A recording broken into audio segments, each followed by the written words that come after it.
여러분 안녕하십니까, 진성호입니다. 작가 한강 씨가 노벨 문학상을 수상하면서 지금 노벨상에 대한 관심이 높아지고 있습니다. 오늘 조선일보는 노벨 경제학상 공동 수상자 중 한 명의 인터뷰를 실었는데 박정희 대통령의 경제 발전 모델을 언급하게 되었습니다. 자, 그런데 노벨위원회의 노벨상 수상자, 여기에 한국 출신 노벨상 수상자가 3명으로 등재되어 있습니다. 자, 김대중 전 대통령이 노벨 평화상을, 한강 작가가 노벨 문학상을 받았습니다. 그런데 3명으로 한국 출신 수상자를 등재한 이유는 뭘까요? 노벨위원회가 실수한 것일까요? 아닙니다. 그렇지는 않습니다. 한 명 더 있었습니다. 자, 노벨상을 받을 당시의 국적이 아니라 출생지를 기준으로 하고 있습니다. 이건 이 노벨상을 만들었을 때 취지입니다. 당시의 국적이 아니라 어디서 태어났는가, 이게 기준입니다. 그러니까 한국 출신 노벨상 수상자가 3명이 있었다는 것은 김대중 전 대통령, 작가 한강씨 외에도 이미 한국에서 태어난 또 한 명의 노벨상 수상자가 있었다는 이야기입니다. 누굴까요? 자, 노벨상 홈페이지에 나온 이 인물은 뜻밖의 인물입니다. 대한제국에서 출생한, 대한제국 부산에서 출생한 인물입니다. 누굴까요? 진성호의 직설 시작합니다. 방송에 앞서 아직 진성호 방송의 구독자가 아니신 분은 붉은색 구독 버튼 눌러주십시오. 더 좋은 방송으로 보답하겠습니다. 자, 김대중, 한강 외 또 한 명의 한국 출신 노벨상 수상자가 더 있다고 노벨위원회의 홈페이지에 등재되어 있습니다. 그 배경에 눈길이 쏠리고 있는데 왜 그럴까요? 자, 지금까지 김대중 전 대통령 이전에 한국 출신 수상자가 제외되었습니다. 누굴까요? 1987년 노벨 화학상을 받은 찰스 제이 피더슨이라고 합니다. 자, 이름을 보면 외국인입니다. 그렇지만 대한제국에서 태어났습니다. 자, 노벨상 홈페이지의 수상자 설명에 따르면 이 찰스 제이 피더슨은 대한제국 시절이던 1904년 10월 부산에서 태어났습니다. 노르웨이 출신 선박 기술자였던 부친이 한국에서 일하던 중 일본인 여성을 만나 낳은 사람이 피더슨입니다. 피더슨은 8살 때까지 한국에 살다가 일본으로 건너갔고 미국 대학교에 진학했습니다.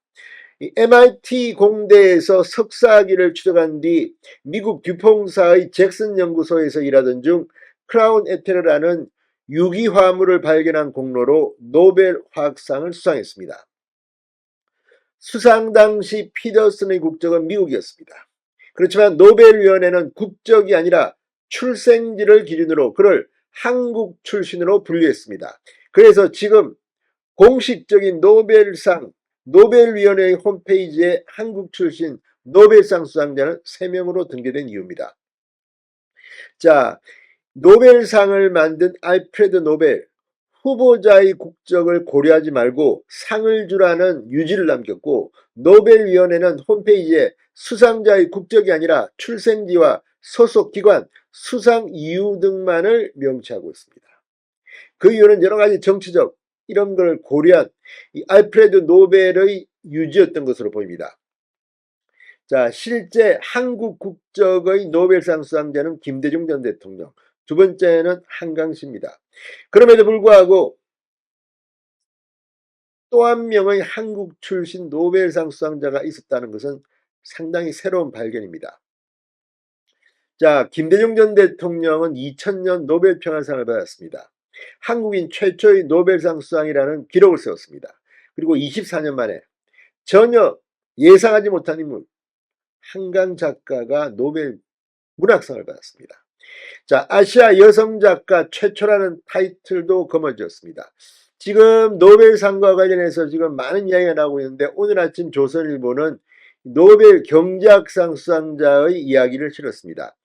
올해 노벨 경제학상은 국가의 성공과 실패 원인을 정치, 경제, 제도라는 관점에서 분석한 이 다론 아제몰루 미국 매사추세츠 공대 교수와 사이먼 존슨 MIT 교수, 또 제임스 로빈선 미 시카고대 교수 등 3명이 공동수상했습니다. 그런데 이 중 제임스 로빈슨 교수, 이 조선일보와의 인터뷰에서 이렇게 말했습니다. 한국은 현대적이고 성공적이고 혁신적인 산업 경제 국가가 될 수 있는 기반이 전혀 없는 듯 보였다. 사람들은 한국이 절대 가난으로부터 빠져나올 수 없다고 생각했지만 결국 그들은 빠져나왔다. 그러면서 한국이 경제 발전을 이룬 성공 요인 중 하나로 박정희 대통령 시절의 수출 주도형 개발 정책을 꼽았습니다. 노벨 경제학상 수상자가 하는 말입니다. 로빈슨 교수는 박정희 정권 때의 수출 정책은 다른 나라에서도 제대로 시행된다면 성공할 수 있다고 주장 가능할 정도로 굉장히 성공적인 경제 정책이었다. 나는 그가 독재자라고 생각한다. 그러나 한국에 대한 경제발전 계획을 가지고 있었다는 사실도 부인할 수 없다고 생각한다.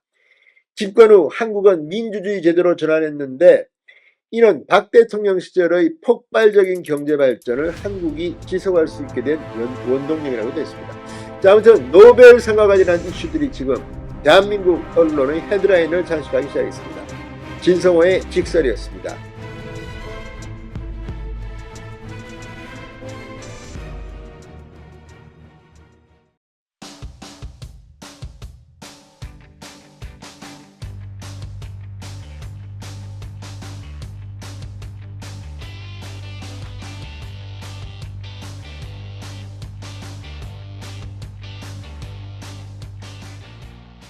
여러분 안녕하십니까, 진성호입니다. 문재인 전 대통령의 장녀 문다혜 씨의 음주운전 사고가 난 지 이제 열흘이 지났습니다. 그런데도 문다혜 씨는 지금 경찰의 소환 조사를 받지 않고 있습니다. 자, 아무리 유명한 연예인이라 하더라도 경찰이 소환해서 조사를 합니다. 비공개든 공개든 그게 중요한 게 아니라 원래 비공개로 소환하더라도 카메라, 기자들 직추고 있다가 그냥 취재를 합니다. 그런데 문다혜 씨는 특별한 인물입니까? 지금 용산경찰서에 대한 비판이 빗발치고 있습니다. 그런데 용산경찰서, 그럼에도 불구하고 문다혜 씨 수사를 착착 진행하고 있습니다. 자, 채널A가 문다혜 씨가 음주 사고를 냈던 바로 그날 밤늦게까지 이 술자리에서 함께 했던, 동석했던 이 남성의 소환을 용산경찰서가 검토하고 있다고 단독 보도했습니다. 자, 지금 이 정도로 몸을 가누지 못하고 다른 사람의 차 이 문을 열려고 할 만큼 이 상황 판단이 안 될 정도로 만취한 문다혜 씨. 그런데 함께 마셨던 남성, 누구인지는 몰라도, 아니 이렇게 술을 많이 마신 사람이 운전하도록 방조했다? 그런데 문제는 이 남성이 문다혜 씨가 음주운전 차량에 탑승할 때 옆에 있었느냐는 여부입니다. 그렇지는 않은 것으로 보입니다. 그렇지만 이건 역시 조사를 해봐야 합니다. 언제 이 사람이 문다혜 씨와 술을 마시다가 떠났는지, 문다혜 씨가 음주운전을 할 때 옆에 없었다면 이 여부도 또 다른 케이스가 될 수도 있습니다. 이와 함께 그동안 문다혜 씨의 음주운전으로 피해를 입고 통증을 호소했다는 택시 기사 이야기가 나왔습니다. 이 택시 기사가 진단서를 내면 문다혜 씨는 단순한 음주운전 말고도 특가법상 더 위중한 처벌을 받을 수도 있다고 합니다. 그런데 지금 이 택시 기사 말고 이 택시에 승객도 탑승한 것으로 확인됐습니다. 자, 택시 탑승 승객도 이미 조사를 받았다고 합니다. 택시기사는 통증을 호소했지만 택시 승객은 다친 데가 없다 이렇게 말한 것으로 알려졌는데, 아무튼 경찰의 수사는 확대되고 있습니다. 이런 가운데 문다혜 씨의 제주도 주택 외에도 영등포구의 오피스텔 불법 영업, 숙박 영업 의혹까지 터지면서 지금 문다혜 씨의 이 건, 이 남편 서모 씨, 전 남편입니다. 문재인 전 대통령의 전 사위 서모 씨의 타이 이스타젯 전무 특혜 취업 의혹으로 시작된 이 수사가 지금 김정숙 씨가 어떤 돈을 문다혜 씨한테 보냈는지, 또 그동안에 있었던 많은 일들의 검은 돈의 흐름은 없었는지, 이런 것들이 지금 초점이 되고 있습니다. 자, 용산경찰서 빨리 문다혜 씨를 소환하기 바랍니다. 그렇지 않으면 지금 경찰청장이 국회 국정감사에서 이 문다혜 씨를 용산경찰서가 아니라 다른 곳에서 조사할 수도 있다는 그런 뉘앙스의 발언을 했다가 논란이 일자 경찰청이 전격 그렇지 않다. 이 안전 문제를 얘기한 것이지 용산경찰서에서 조사한다고 확인하게 됐습니다. 그만큼 지금 국민들은 이번 문다혜 씨의 수사가 권력자의 딸이라는 이유만으로 이렇게 특혜를 받는 데 대해서 지켜보고 있습니다. 용산서는 빨리 답을 해야 할 겁니다. 진성호의 융단 폭격 시작합니다. 문다혜 씨를 융단 폭격합니다. 방송에 앞서 아직 진성호 방송에 구독자가 아니신 분은 붉은색 구독 버튼 눌러주십시오. 더 좋은 방송으로 보답하겠습니다. 자, 문다혜 씨 음주교통사고 피해를 입은 택시 승객, 경찰이 부상 여부를 확인한 걸로 파악됐습니다. 경찰은 문 씨와 술자리에 함께했던 이 남성, 이 동석자 남성에 대해선 이 대면이나 전화로 조사하는 방안을 검토하고 있다고 채널A가 말했습니다. 자, 지난 5일 새벽, 그러니까 이제는 11일이 지났습니다. 서울 이태원 거리를 돌아다니는 문다혜 씨 모습에 보면 남성이 옆에 있습니다. 자, 문 씨는 일행과 술을 마신 뒤 만취한 상태로 운전대를 잡았다가 교통사고를 냅니다. 경찰이 다혜 씨의 술자리 동석남에 대한 조사를 검토 중인 것으로 파악됐습니다. 경찰 관계자는 동석자도 조사해야 한다는 진정이 많아서 소환조사나 전화조사를 하는 방안을 열어놓고 있다고 말했습니다. 이 조사에서 음주운전 방조 혐의를 적용할지도 살펴봅니다. 자, 이 채널A의 인터뷰를 한 이 최충만 변호사는 술을 마신 순간부터 적발 단계까지 다 조사를 하게 되어 있어요. 국민적 관심 또는 의혹 이런 부분을 해소하기 위해서 충분히 할 수 있는 것이 아니냐 이렇게 말합니다. 음주운전 방조죄는 술에 취한 걸 알면서도 차 열쇠를 주거나 운전을 권유할 때 적용이 가능합니다. 관여 정도에 따라 최대 3년 이하 징역, 1천만 원 이하 벌금, 가볍지 않습니다. 다만 동석자 조사를 먼저 문다혜 씨보다 먼저 할지 문다혜 씨 조사 뒤에 할지 등은 아직 정해지지 않았다고 합니다. 자, 지금 경찰은 사고 당시 피해 택시 뒷좌석에 앉아 있었던 택시 승객에 대해서도 조사를 마친 것으로 파악됐습니다. 이 승객은 사고 이후 곧바로 현장을 벗어났다고 합니다. 경찰의 피해 정도 확인 요청에 대해선 다친 곳이 없다고 밝힌 것으로 전해졌습니다. 경찰은 문다혜 씨 측과 출석 일정을 조율하는 걸로 알려졌습니다. 그런데 이 조율한다는데 이게 지금 열흘이 지났는데도 여전히 조율 중입니까? 이 특혜 아닙니까? 자, 아무튼 이번 국정감사에서도 운영위에서 국민의힘은 문다혜 씨와 문재인 전 대통령을 증인 참고인 등으로 채택할 것을 요구했지만 압도적인 의석의 민주당은 이걸 불허했습니다. 그리고 김건희 씨, 명태균 씨 등을 불렀다고 합니다. 아무튼 국감 정말 이번에 드러난 것 국민보다는 정쟁입니다. 참으로 한심하다 아니할 수 없습니다. 용산경찰서 문다혜 씨를 언제 부를 겁니까? 진성호의 융단 폭격이었습니다. 여러분 감사합니다.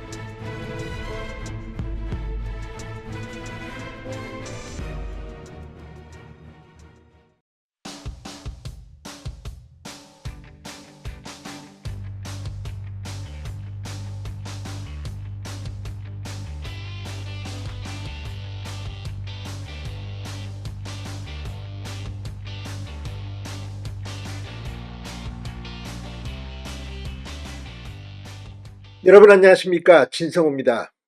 명태균 씨 사건을 수사 중인 창원지검이 이 명태균 씨 압수수색에서 김종인 전 비대위원장과 이준석 전 대표의 명태균 씨와의 문자 내용을 확보했습니다. 자, 조선일보의 단독 보도입니다. 창원지검은 이 명태균 씨 관련 사건에서 김종인 전 위원장 그리고 이준석 전 대표도 조사할 방침이라고 보도했습니다. 자, 그런데 지금 이 이준석 대표, 김종인 위원장 그동안은 명태균 씨와 상당히 거리를 둔 그런 입장들을 내놨습니다만 이번에 확보된 카톡 메시지 등을 보면 상당히 가까운 사이로 보입니다. 하기야 이준석 전 대표는 이 명태균 씨와 만나는 장면 뭐 등등으로 지금 논란의 중심에 서 있습니다만 이번 문자 메시지를 보면 조사는 불가피해 보입니다.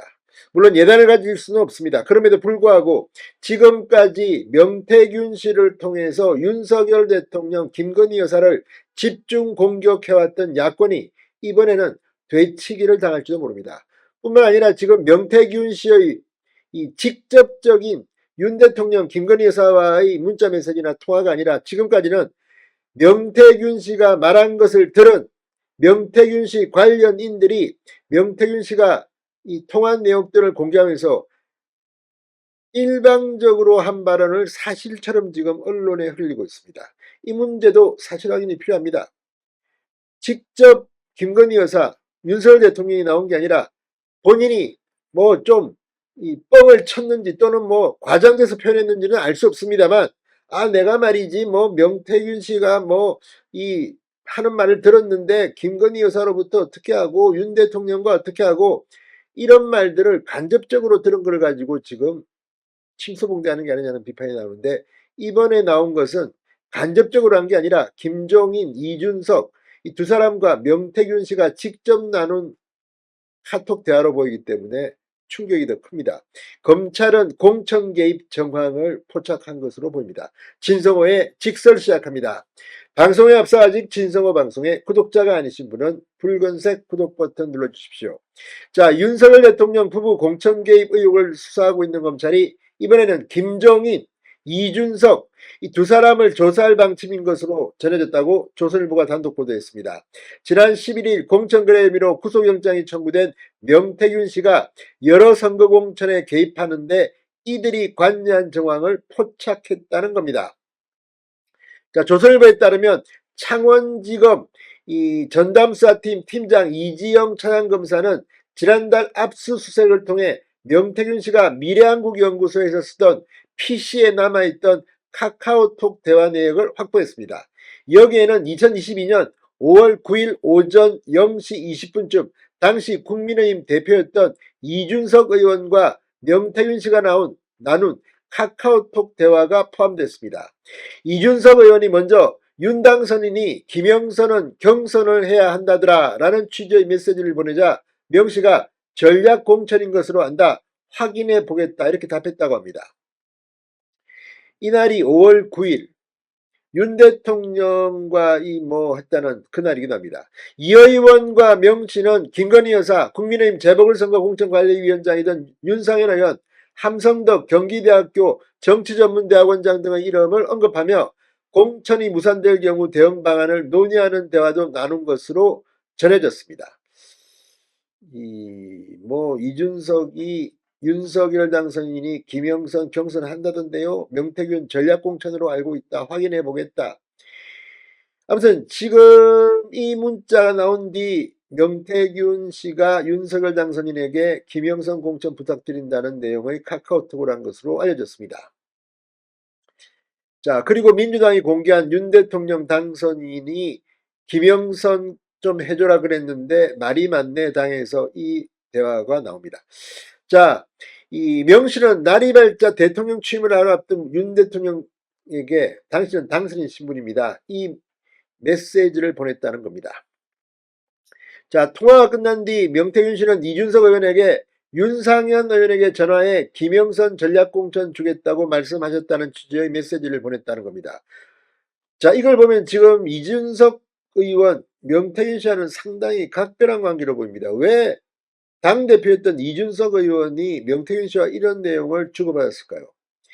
자, 검찰은 이 명태균 씨가 이 김영선 전 의원 공천에 개입하는 과정에서 이준석 의원이 어떤 역할을 했는지 규명하기 위해서 조사가 필요하다는 방침을 세운 것으로 알려졌습니다. 검찰 관계자는 윤 대통령 부부를 비롯해 많은 정치인이 등장하지만 아직은 의혹을 규명하는 단계에 불과하다. 명 씨 등의 혐의 입증에 주력하고 있다. 이렇게 조선일보에 말했다고 합니다. 자, 검찰은 또 김종인 전 비대위원장과 명태균 씨의 관계도 살펴보고 있다고 합니다. 검찰은 김종인 전 위원장이 2022년 지방선거 당시 대구시장 선거와 관련해 김재원하고 유영아가 단일화를 할 것 같냐? 명 박사 어떻게 생각해라는 메시지를 보낸 사실을 확인했습니다. 명 씨는 검찰에서 김종인 전 위원장에 대해 2020년 10월 11월 중 김영선 전 의원과 함께 김종인 전 위원장의 자택을 찾아 처음 만났고 그 다음날 아침부터 전화로 현안을 논의했다. 내일 연락해 의견을 묻는 사이라고 말했습니다. 검찰은 명시가 정치계 원로인 김종인 전 위원장을 통해 다른 지역구 선거에도 관여했는지 조사 중이라고 합니다. 자, 아무튼 지금 본인들의 부인에도 불구하고 명태균 씨와의 이런 문자 메시지 등이 나오면서 김종인, 이준석 두 사람은 상당히 공궁에 처한 것으로도 보입니다. 자, 어쨌든 검찰은 이 명태균 씨의 구속영장에 국민의힘 대표, 대통령 후보 부부 등 정치인과의 친분을 과시하며 범행을 저질렀고 스스로 국회의원의 지위에서 정치활동을 했다고 적었습니다. 자, 명태균 씨의 영장실질심사는 내일 오후 창원지법에서 열립니다.